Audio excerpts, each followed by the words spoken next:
Assalamu alaikum wa rahmatullahi ta'ala wa barakatuh. Naye go amazima kirabika waliwo ekintu ekikusike ekyekwese mu kwesimbawo ku kifo ky'obubaka bwa parliament. Kubanga buli lunaku nyongera kwewuunya. Just a few minutes ago, omubaka Allan Ssewanyana akiikirira abantu ba Makindye avuddeyo n'ategeeza eggwanga nti agenda kujja independent oluvannyuma lw'ekibiina kya National Unity Platform obutamuwa kaadi okukiikirira abantu ba Makindye West babadde yakakiikirira okumala emyaka 10 bweddu. Ekibiina kya NUP bw'obanga weetabye mu prosesi yakyo ey'okusunsulamu kwani agenda olutwala kaadi kiina emisoso n'emitendera mwe kiyitira, era kigamba nti singa weetaba mu kaweefube oyo oba okkiriziganyiza n'amateeka rules and regulations z'eyo practice nti bwe bakuwa kaadi we balangirira nti si gwafunye kaadi oyina kuyimirira w'oyo gwe bawadde kaadi. Era buli omu agenda asayininga eyo agreement n'agamba mbu yes. Naye ekibiina kya NUP kyongedde okusomesa n'okulaga bannayuganda nti bannabyabufuzi ababaddewo the last 10 years babadde si bantu beesigwa. There have been leaders that are not trusted kubanga bakyusa ebigambo byabwe, ayogera kino leero enkya n'ayogera kiri. Allan Ssewanyana alangiriridde n'ategeeza nti agenda kujja independent, but kankuzeeko emabega gwandaba omwaka ogwa 2021 akalulu ako Allan Ssewanyana yali yakabeera mu parliament emyaka 5, era gwe ssebo bannya bandaba mu kamyufu akaaliwo ba mu kusunsula mwani yakiikirira abantu b'e Makindye kwali embiranyi bagiriko basatu: Allan Ssewanyana, kwaliko Ntege Faruku muganda wa Latif ne Sebagala, kwaliko ne Musili David. Ekibiina kyazza results nga Allan Ssewanyana bamuwadde kaadi. Allan Ssewanyana teyabuuza ku results nga bwe zaali wabula ya jubilating which was okay. This time round results zikomyo tebamuwadde kaadi. Ensonga jawa lwaki as a independent agamba nti saasobodde kulaba ku max zataasaba lulinga awangudde, this time round ayagadde ozisaba. Just a few minutes ago akoze olukuŋŋaana e Makindye mwayitidde bakakuyegebe n'alangirira.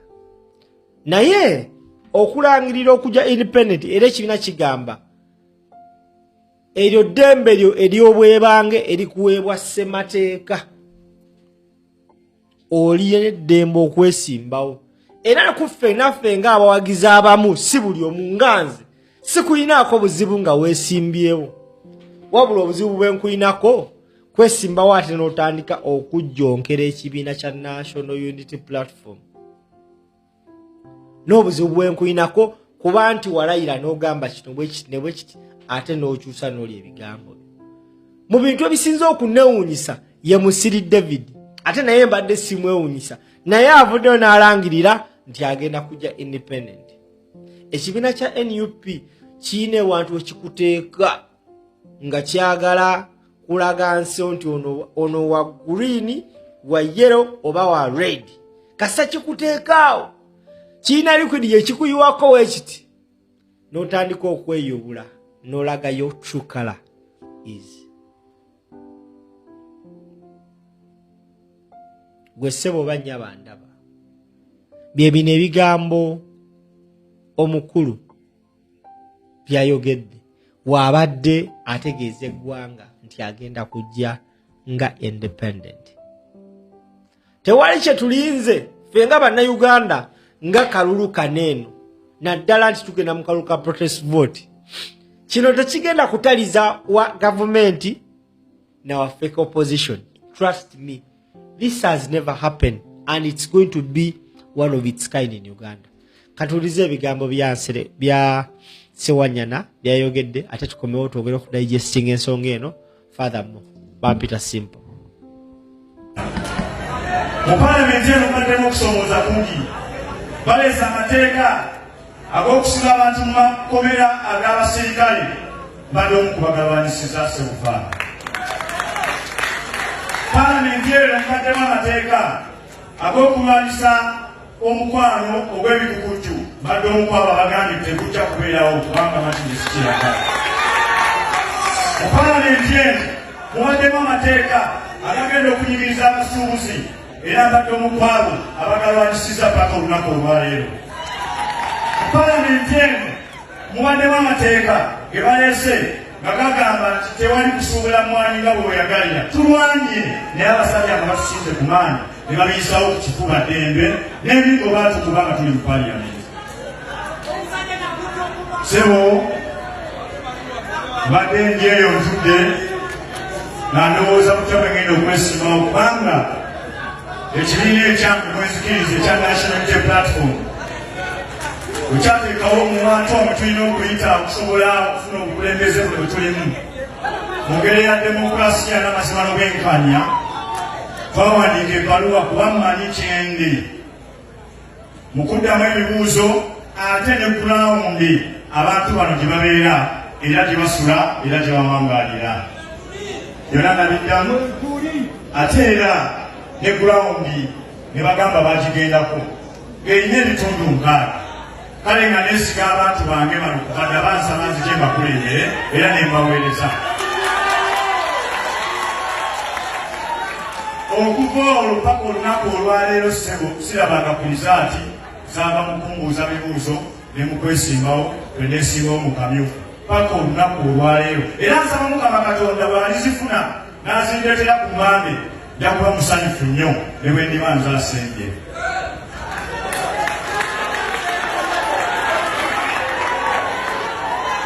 Mulumpimpi Ssebo mu kitundu ekyaffe eky'Emakindye West ebibiina byonna bikoze akamyufu naye waffe mu kibiina ekyaffe temwabadde kamyufu ka kibiina kyange mwesibuka kyempeereza ebbanga lino.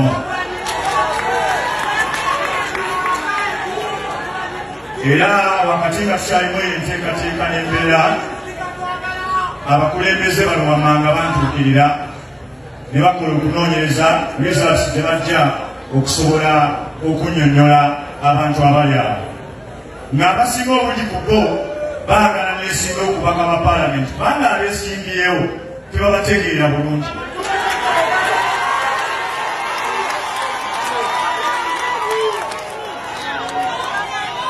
Mubamu ku beesimbyewo akatono tono abaagala ekifo ekyo, mubamu ku baagala ekifo ekyo Bassebo ne bannyabo mwemuli.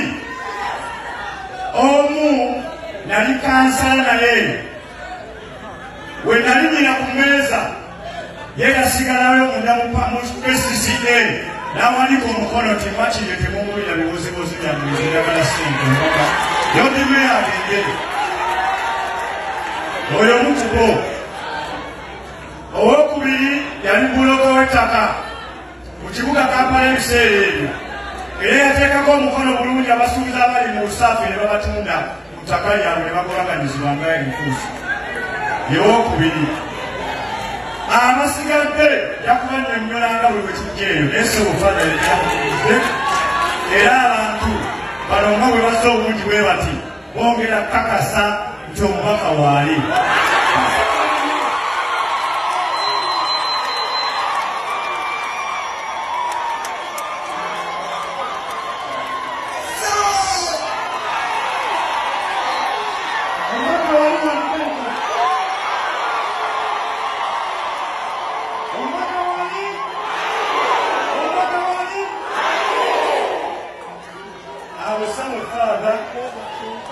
Sinaako mutabani wange, sinaako muwala wange, sinaako mange, sinaako kitange, sinaako muto wange, wadde mukulu wange. Bonna nabasanga Busanzi Makindye West nga abaweereza.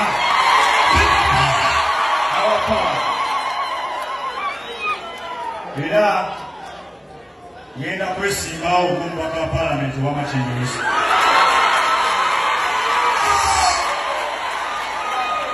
Olw'okuba nze Elizabeth nkyazirinda ne wenneebakwesa ekibiina kyange ezaava mu kamyufu ke twakola ne bannange bwe twakola ebibuuzo, engeri gye nzija sijja kibawulira kati naye mukakase ti ngenda kwesimba ku baka ba Paalamenti. Alright, byebyo ebigambo Allan Ssewanyana byayogedde wakati mu mizira. Nina okukkiriza nti abantu ababadde awo percentage esinga wallahi billahi tallahi eri mu kusunnaala omubaka Allan Ssewanyana. Naye obuzibu tulina buli bumu nti abantu baneeno tebayiga from the past. Ne beerabira nti abantu abali awo bonna bonna abasinga either abamu baweereddwa akasente, abamu bazze kulya kamere, wabula bali mu kusudiya omusajja nga bw'agenda okuwangula.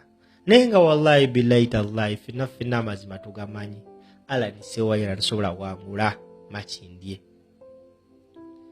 According to people ababadde bagoberera ebyobufuzi by'e Makindye, bagambe Makindye tosobola kufugayo bisanja bisatu.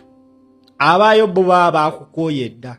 We've already seen clips circulating on social media.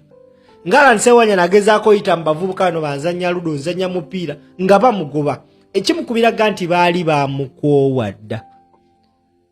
Oli ayinza ofuna excitement ku namba ebadde mu kidaala awo.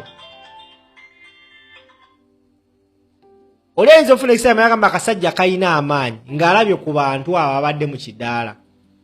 Naye njagala kutegeeza gwandaba, ekidaala ekyo tekisobola kutuuza bantu bawera basukka mu 1,000. Naye nga Makindye gyayogerako eyina emitwalo n'emitwalo gy'abantu, wabula abali awo bamusudiya tebagenda muwakalo. Olaba n'abasajja nga ba Hussein Kyanjo abali ab'amaanyi nabo baakiraba. Now this is Allan Ssewanyana trying to make a statement. And for Musili, ye Musili sigenda muwa budde. Sijja kumuwa budde yadde. In fact sigenda kumuwamu. Musili sijja kumuwamu ku masannyalaze. Because at least of all people that would understand this, it would be him. Kubanga he has been a foot soldier. He has been a leader at the secretariat.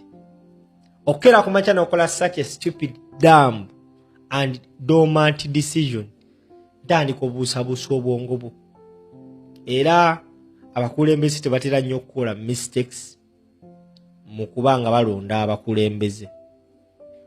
Musili kino kyokoze kitulaze ndi mutuufu, ekibiina kyabadde kituufu. Because kozi yaffe gye tuliko esukka ku y'omubaka. Gwe Musili wobanga obadde otambulira kweyo eŋŋombo n'okeera ku makya n'ogamba nti nawe ojja independent, it is your personal right. Dembe eryo likuweebwa ssemateeka. Naye ate ffe eno muffe biralamu. Simanyi w'ogenda kudda mu bannayuganda bagamba because togenda wangula.